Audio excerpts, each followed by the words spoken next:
الحمد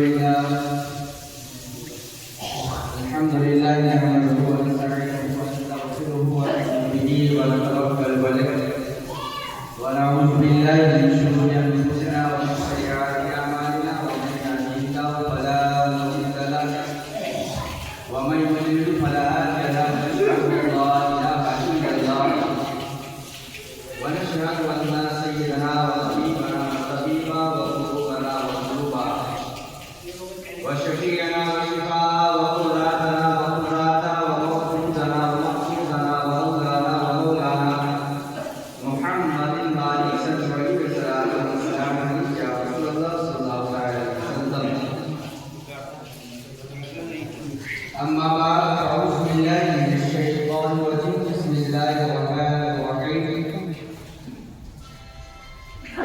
اطيعوا الله واطيعوا الرسول فقد فاز فوزا عظيما. صدق الله العلي العظيم وصدق رسوله النبي الكريم ونحن على ذلك من الشاهدين والشاكرين والحمد لله رب العالمين.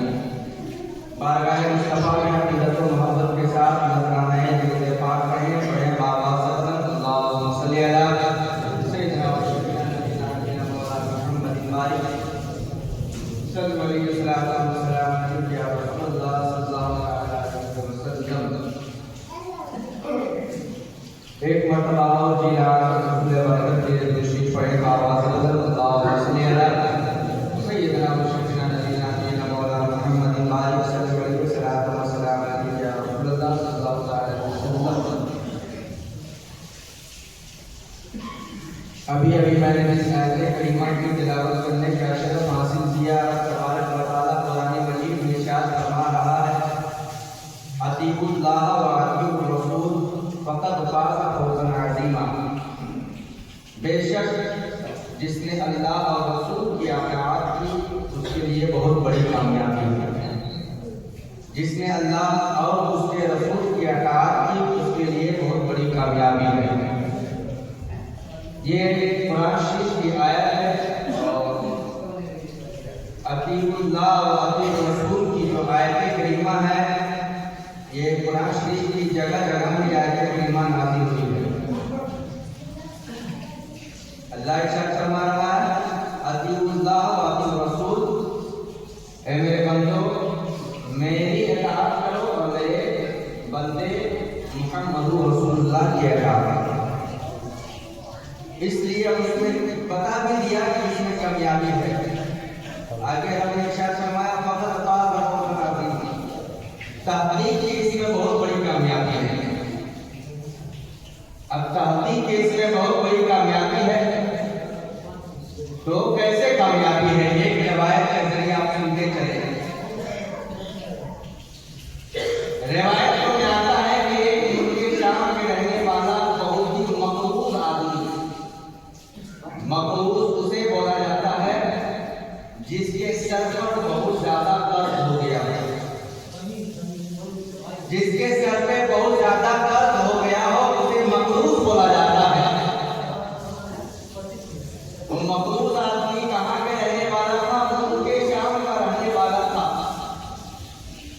ملک شام کے رہنے والا مقروض آدمی جس کے سر پہ بہت زیادہ قرض ہو گیا قرض سے پریشان ہو کر وہ کہاں آیا؟ مدینے میں آیا. مدینے میں آنے کے بعد سب سے پہلے کس سے ملاقات ہوئی؟ حضرت سیدنا ابوبکر صدیق رضی اللہ تعالی عنہ سے ملاقات ہونے کے بعد صدیق اکبر رضی اللہ تعالی عنہ گھر کے اندر آرام فرما رہے تھے. یہ آدمی حضرت ابوبکر صدیق کے دروازے کے پاس پہنچا تو دیکھا لوگوں سے اس نے پوچھا تھا کہ مدینہ شریف میں ابوبکر صدیق بہت بڑا مالدار انسان ہے. بہت بڑا مالدار انسان ہے. یہ آدمی یہ سوچ کر گیا تھا کہ شاید میں ان کے دروازے پر جاؤں تو کچھ جو ہے کہ پیسے مجھے مل جائیں گے تو میں جو ہے قرض سے جو ہے کہ چھٹکارا پا جاؤں گا. وہ آدمی چلا اور دیکھا کہ ابوبکر صدیق رضی اللہ تعالیٰ عنہ کے گھر کے پاس ایسے ہی پہنچا. بہت بڑا دروازہ دیکھا.